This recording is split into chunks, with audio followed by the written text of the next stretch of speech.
Alastair, how are the emotions after 3 close losses to get that reward with that performance today? Yeah, well, it's all about the players, really. We put in a lot of hard work over a long period of time, and for a fair period of the first half of the year, it wasn't looking like we were making too much ground. But bit of belief, we win a game against West Coast, then we play a terrific game against Collingwood, really good opponent, Melbourne the next week. Be really strong in those contests. We're disappointed with our game against the Dogs last week. We thought we lowered our colours to once again a really good side, but pleasing that Gold Coast played some really good footy last week against the Pies, who obviously the reigning premiers and so highly rated, and we were able to knock them off at a time when they're playing pretty good footy, so that's really pleasing for us. Clearance is 45-29. Your midfield. How pleased were you with the work today, Alastair? Yeah, it wasn't so much that we challenged our midfield, but they probably challenged themselves more than anything. We weren't comprehensively beaten last week in the midfield, but the Dogs certainly forced us to lower our colours in that space, and we quite open going into the game, saying that if the Gold Coast side got in top in the middle of the ground, it'd be so much harder, and our guys got to work in that space, and to win the clearances by that amount was a real credit to them. They bounce off half back just so well, the Gold Coast side. They've got 3 or 4 guys that are really capable defenders, especially aerially. And it made it really tough for us, even despite winning the clearances by that margin. All of Dimma's sides, whether it was Richmond or Gold Coast, they've always been really good at bouncing off half back off stoppage, and despite us winning the clearances, it didn't always mean that it was going to stay in our front half, because they bounced so well from those. But close, tight, tough contest from go to woe, really. I think 2 goals pretty much split the 2 sides for pretty much the whole of the game, except a brief moment when we got 3 in front in the third quarter. But it was a tough, hard contest. We started really well. They got on top in the last 15 minutes of the first quarter. Then we got on top, and so it was it swung in momentum from one side to the other at different stages. But they're such a dangerous side, really talented with their ball use, and we're just pleased we were able to keep them to the 12 goals and kick enough for us to just be in front at the end. It was noticeable that there was not a backward step taken by your side. If there was a physical confrontation, guys were coming in and they not flying the flag, but there was we might be bottom, but we're here for the challenge. Is that deliberate, or is that just a development of a young side that's starting to get a bit of self-belief in it? Yeah, probably a combination of both.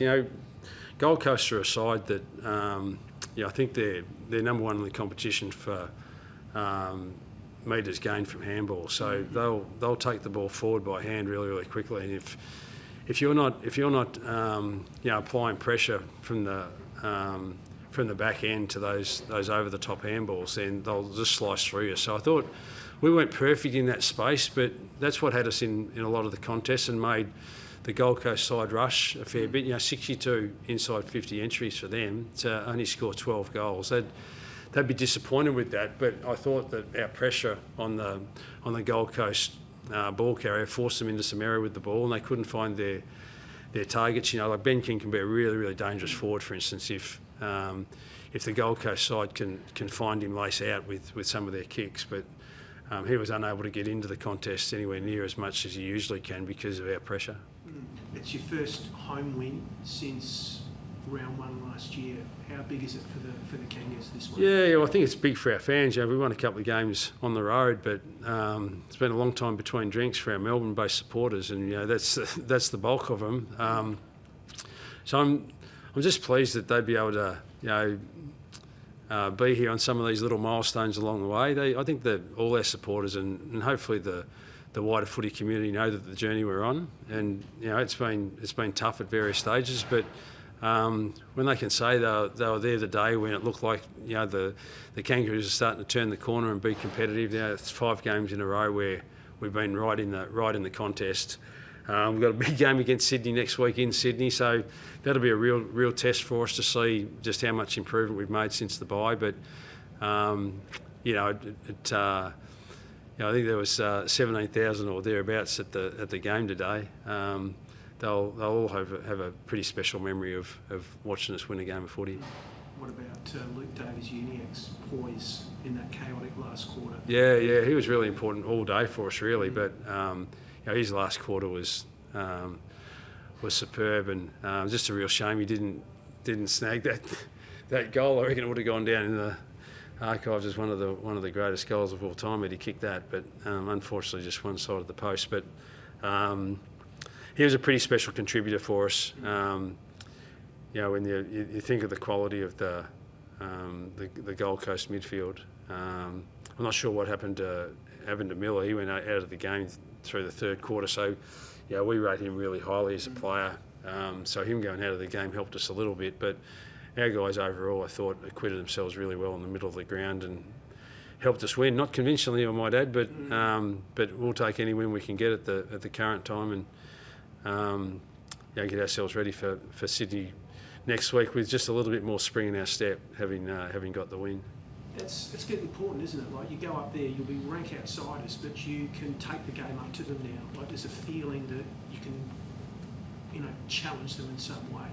We've played. Been a month ago, right? Yeah, we've played some really good sides through the bye, and we've been in contests, and it's so hard, you throw outside of Sydney, who are on top by a couple of games, but you throw a blanket over, 12 or 13 sides that between second on the ladder, and so drop a couple of games and you're in a bit of strife, and win a couple on the trot, and you get yourself up to top 4 chance. So a lot of the sides, I think, in fact, outside of West Coast, I think the other 4 sides have all been in that bracket of those sides that are competing to finish really, really highly in the 8, and Gold Coast are one of those. They'd be disappointed that they didn't get the win on the road that they're searching for, but they're a very, very good side, and as we see, they're very, very hard to beat up there too. So they're going to be right in the mix at the end of the year, and we're really pleased that we're able to serve it up to them today. But the big challenge will be to see whether we can be consistent enough to hang in the game long enough against the Sydney Swans. They're obviously a highly polished outfit, and we'll need to play some of our best footy.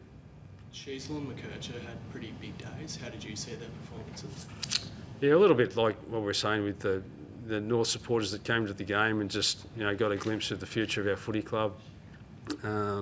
George will probably be back available for us next week after missing a couple of games with that concussion. So it's pleasing that that some of these guys are starting to play some consistent footy, and we've really missed him over the last 6 weeks. As we saw when he did that scintillating run down the outer wing, I think he took 3 or 4 bounces and then found Nick Larkey for the shot at goal. So they're special young players. But the Powells and the Curtises and these sort of guys that have been around our footy club for 3 or 4 years, they're starting to play some consistent footy as well, as you'd expect them to, as they get to sort of 50, 60 games of footy, and they're just as important as the ones that have only been in our club for 1 or 2 years.